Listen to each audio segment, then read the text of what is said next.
सुप्रभात बच्चों, आप सब कैसे हैं? मजे में हैं? मजे में ही रहो, बहुत अच्छा लगता है। और अपना सारे कक्षा कार्य, अपनी कॉपी सब समय पर पूर्ण करते रहो।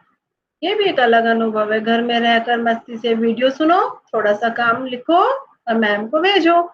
इसके जरिए हम सब आपस में जुड़े हुए हैं और इन दिनों हम संचार के माध्यम वाला पाठ भी पढ़ रहे हैं, तो ये समझने में आपको बहुत ही आसानी हुई होगी। और मैंने आपको कुछ चित्र दिखाए, आपको एक छोटा-सा अभिनय करके नाटक भी दिखाया, तो उससे भी आपको मुझे उम्मीद है कि बहुत अच्छे से समझ में आया होगा। मैंने कल के चलचित्र में आपसे कहा था ना कि मैं ऐसा दिखाऊँगी जिसमें बहुत सारे फ़ोन नंबर लिखे हैं, हम कहीं भी किसी का भी नंबर देख सकते हैं। तो देखिए मेरे पास एक छोटी-सी है, इसमें आप सबको देख पा रहे हैं? इसमें देखिए यहाँ पर लिखा हुआ है name of members, home number और मोबाइल। हमें जिसका भी नंबर चाहिए हम यहाँ से देखेंगे और पता लगा लेंगे। ऐसे आजकल ये छोटी-छोटी समितियों ने इधर ये बनाया हुआ है और यहाँ पर आप इसमें जिसका भी आपको होम नंबर जिसका भी चाहिए वो देखिए नाम कौन है, बस आपको एक चीज़ पता होना चाहिए या तो उनका नाम या फिर होम नंबर, है ना? तो आप इससे कितनी सुविधा हो गई है। ये सब चीज़ें हमारे जीवन को आसान बना रही हैं, पर इस जीवन को आसान बनाने के पीछे किसी न किसी का मस्तिष्क तो काम कर ही रहा है ना, तभी तो ये सब चीज़ें हमारे लिए आसान हो रही हैं। तो अब आपने शब्दार्थ और वाक्य प्रयोग किए, अब आती है प्रश्न उत्तरों की बारी। लेकिन प्रश्न उत्तर से पहले हम अपना बाकी बचा हुआ पाठ पूरा करें, उसे समझें और फिर तब हम प्रश्न उत्तर पर पहुँचेंगे। तो मैं भी अपनी पुस्तक खोल रही हूँ, आप भी अपनी पुस्तक खोलिए और जल्दी से हम एक-दूसरे के साथ जुड़ जाते हैं। खोली? तो चलो पढ़ना शुरू करते हैं, है ना? मैंने यहाँ तक देखा था, कबूतर की कई प्रजातियाँ होती हैं और ये सभी संदेश लाने, ले जाने का काम नहीं कर सकती। गिरहबाज या हुमर वह प्रजाति है जिसे प्रशिक्षित करके डाक संदेश भेजने के काम में लाया जाता है। आखिर कबूतर अपना रास्ता ढूंढ कैसे लेता है? उन प्रवासी पक्षियों के बारे में सोचो और पता करो कि वे कैसे सैकड़ों मील का रास्ता और सही जगह तय कर पाते हैं। बच्चों, मैंने आपसे कहा था ना ये आपके लिए गृह कार्य है, पता कीजिए। आपने पता किया? हाँ, बिल्कुल सही कहा कि उनमें कुछ ऐसी चुंबकीय शक्ति होती है जिसके कारण वो अपना रास्ता तुरंत ढूंढ लेते हैं।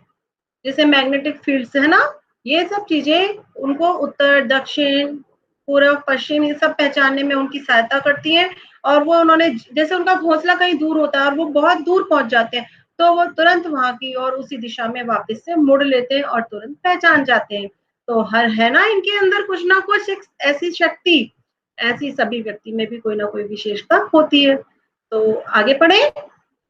उड़ीसा पुलिस खास तौर पर हुमर कबूतरों का इस्तेमाल राज्य के कई दुर्गम इलाकों में संदेश पहुंचाने के लिए कर रही है। कौन सी पुलिस? उड़ीसा पुलिस। मतलब ये सोचो ये कबूतर है कि क्या है, कितना महत्वपूर्ण काम कर रहे हैं। कानून संदेश पहुंचाने के लिए कर रही है, कानून व्यवस्था, संकट और अन्य मौकों पर संदेश के लिए कबूतर बहुत ही उपयोगी साबित हुए हैं।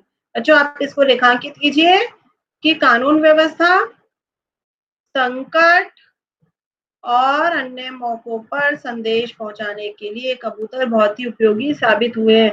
तभी तो भाई इनको सम्मान भी दिया गया है, वरना सम्मान पाने के लिए कितनी मेहनत करनी पड़ती है और वो ये मेहनत कर रहे हैं, तो सरकार ने उनको सम्मान भी दिया था। कबूतरों की संदेश सेवा बहुत सस्ती है और उन पर खास खर्च नहीं आता।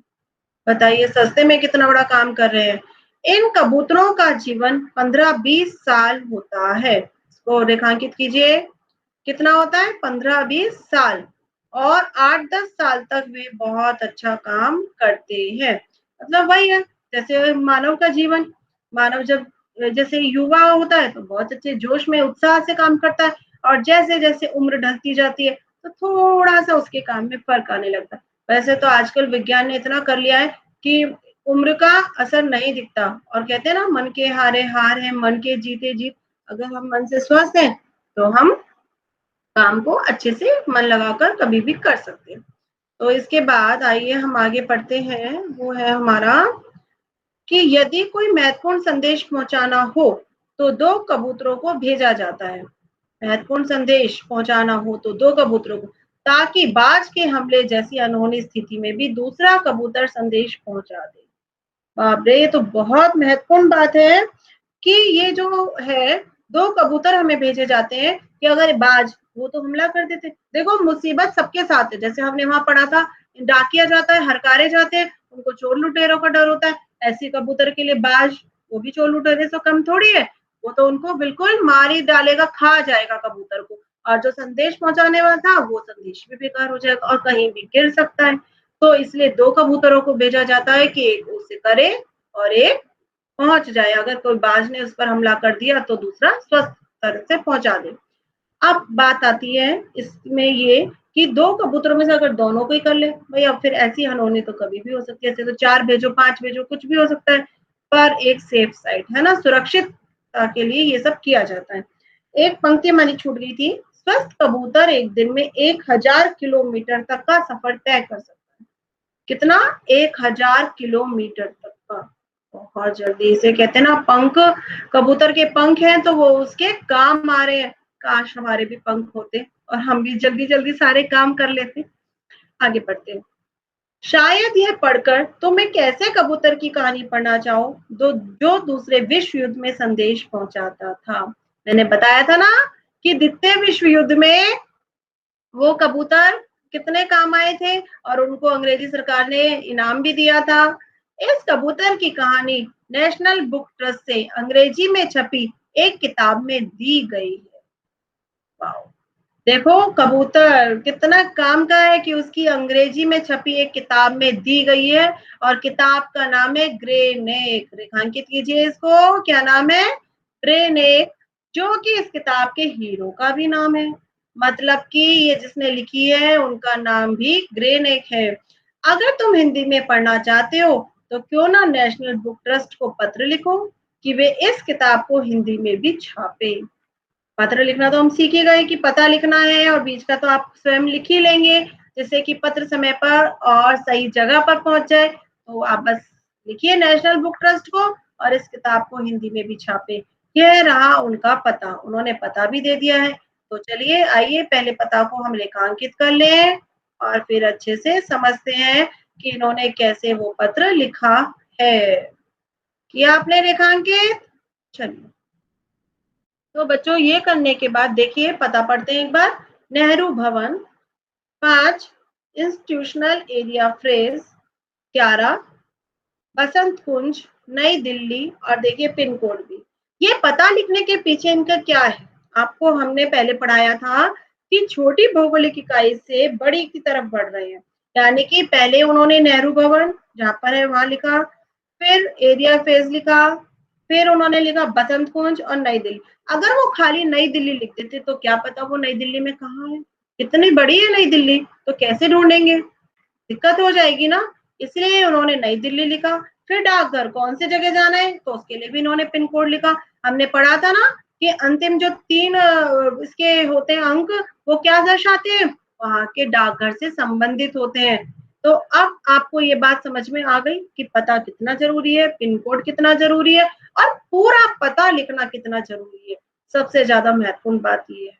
तो ये कहानी जो हमने पढ़ी, तो आपने इसमें साथ साथ संज्ञा सर्वनाम के शब्द छाटे, तो जरा देखें हम कौन कौन से हैं संज्ञा। जैसे कबूतर, ग्रेनेड, किताब, विश्व युद्ध, है ना, ये सब है संज्ञा। तो बहुत अच्छे, आप पाठ पढ़ते समय इस चीज का ध्यान रखने हैं, मुझे बहुत अच्छा लगा। अब इसके बाद हम आ जाते हैं प्रश्न उत्तर पर।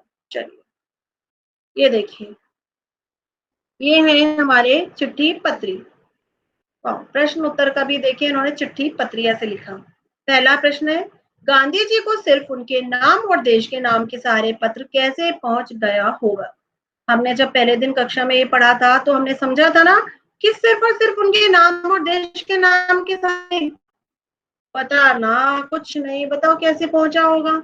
बताया था ना गांधी जी एक प्रसिद्ध व्यक्ति हैं और उनके बारे में सबको पता होता है कि वो कहाँ पर है, क्या कर रहे हैं, उनकी छोटी छोटी बातों की जानकारी रखी जाती थी और आग की तरह वो जानकारी फैल जाती थी, क्योंकि गांधी जी ने हमारे देश को आजाद कराने के लिए बहुत कुछ किया। कई बार जेल गए, कई आंदोलन चलाए, जिस आंदोलन में सभी ने बढ़ चढ़ कर हिस्सा लिया, तो सभी को उनकी जानकारी होना तो लाजमी है। और उन्होंने इसी बात के सहारे वो प्रसिद्ध हो गए थे। तो जिसने पत्र लिखा उसने कोई पता नहीं लिखा, तब भी पत्र उनके पास पहुंच गया। तो इस प्रश्न का उत्तर हुआ गांधी जी को सिर्फ उनके नाम और देश के नाम का सारे पत्र इसलिए पहुंच गया होगा क्योंकि वे बहुत ही प्रसिद्ध व्यक्ति थे और सभी जानते थे कि वे कहाँ पर है, कहाँ नहीं है, पूरी दुनिया में वो मशहूर थे। समझ आया बच्चों? अगला प्रश्न है, अगर एक पत्र में पते के साथ किसी का नाम न हो तो, ध्यान से देखिए, अगर एक पत्र में पते के साथ किसी का नाम न हो तो क्या पत्र ठीक जगह पर पहुंच जाएगा? वही बात आ गई, हम पूरे पाठ में हम यही पढ़ते रहे, है ना बच्चों, कि अगर एक पत्र में पते के साथ नाम ना हो तो, भाई नाम ना हो तो मैंने बताया था ना, एक ही नाम वाले कितने व्यक्ति भी होते हैं। पता लिख दिया लेकिन उसमें नाम नहीं है तो वो कैसे करेगा? मान लीजिए मैंने आपका पूरा पता सही लिख दिया पर आपका नाम नहीं लिखा, अब उसी गली में आपके नाम के 2 लोग रहते हैं, तो वो कितना मुश्किल हो जाएगी उसको। फिर आप कहेंगे मैम पते के सारे चला जाता, लेकिन तब भी कैसे पता चलेगा कि ये वही व्यक्ति है? उस घर में कोई और रहने आ गया हो तो मुश्किल तो होगी ना। सही व्यक्ति तक पत्र पहुंचाने में समय लगेगा, और समय लगेगा तो जो जानकारी हमें भेजनी है, क्या पता वो बहुत महत्वपूर्ण जानकारी हो, वो काम तभी होना हो, वो सब रह जाएगा। इसलिए पत्र में पते के साथ साथ सही और पूरा नाम होना आवश्यक है। अगला प्रश्न देखते हैं, नाम न होने से क्या समस्याएं आ सकती है? वही अभी हमने बताया कि अगर नाम नहीं है तो सही व्यक्ति तक पत्र नहीं पहुंचेगा, पहुंचेगा भी डाकिये बहुत मेहनत भी करेंगे पर देर भी हो सकती है। देर तो होगी ना व्यक्ति को ढूंढने में देर लगेगी, जानकारी छूट जाएगी, हो सकता है व्यक्ति ना भी मिले। तो इसका कोई हमारे को भरोसा नहीं है कि पत्र पहुंच जाएगा, पहुंचेगा तो देर से पहुंचेगा। इसलिए अब आप अगर नहीं लिखते हैं तो आपकी जिम्मेदारी है ना। अगला देखते हैं, पैदल हरकारों को किस किस तरह की दिक्कतों का सामना करना पड़ता होगा? ये तो बहुत महत्वपूर्ण प्रश्न था। इस प्रश्न के लिए बच्चों हम थोड़ा सा पीछे चलते हैं। निकालिए आप भी अपना ये पाठ का ये हिस्सा जहां मैंने बताया था आपको ये वाला। देखा? जल्दी से निकालिए। जी हाँ, पृष्ठ नंबर 54। अब 54 तो पता है ना आपको? 54। ठीक, चलिए 54 पर देखिए बच्चों, आपका ये लिखा था, हमने इधर पढ़ा था कि हम इंसानों के बारे में बात कर रहे हैं और हरकारों को न सिर्फ हर तरह की जगहों पर पहुंचना होता था बल्कि डाक की रक्षा भी करनी होती थी। तो आइए हम इसको रेखांकित कर लेते हैं जिससे कि आपको परेशानी ना हो, आप तुरंत निकाल सकें। ये देखिए, ये सारी पंक्तियां मैंने कर ली, ये यहाँ तक। तो उनको क्या-क्या दिक्कत होती थी बच्चों देखिए, हरकारों को न सिर्फ हर तरह की जगहों पर पहुंचना होता था, हर तरह मतलब दुर्गम पहाड़ों पर चलना होता था और कभी-कभी जान का खतरा भी रहता था कि वहां से गिर जाए तो कोई संभाल नहीं पाएगा, है ना? डाक की रक्षा भी करनी होती थी, चोर लुटेरों का हो गया और जंगली जानवरों की चपेट में आने का। जंगली जानवर, उनका तो डर सबसे ज्यादा है कि वो आकर हमें ना खा जाए, तो डाक भी गई और इंसान की जान भी गई। तो पैदल हरकारों को निम्न, आप किस प्रकार लिखेंगे मैं बता रही हूँ, पैदल हरकारों को निम्न प्रकार की दिक्कतों का सामना करना पड़ता होगा। एक तो उन्हें अपनी जान की रक्षा की, दूसरा चोर लुटेरों से डर, तीसरा जंगली जानवरों से डर और चौथा दुर्गम पहाड़ी दुर्गम इलाकों पर जहाँ ना बिजली है ना कुछ पता है और अपने घर वालों से बहुत दूर जाना, उनकी भी याद सताती होगी तो मानसिक रूप से भी वो परेशान होते होंगे, पता नहीं खाने पीने का प्रबंध हो पाता होगा कि नहीं। तो अनेक प्रकार की समस्याओं का वो सामना करते होंगे तब जाके वो ये चिट्ठी पहुंचाते हैं। तो आपको बच्चों यहाँ तक के सभी प्रश्न क्लियर हो गए? आपको अच्छे से समझ में आ गए? तो आज के लिए इतना ही। बाय बच्चों।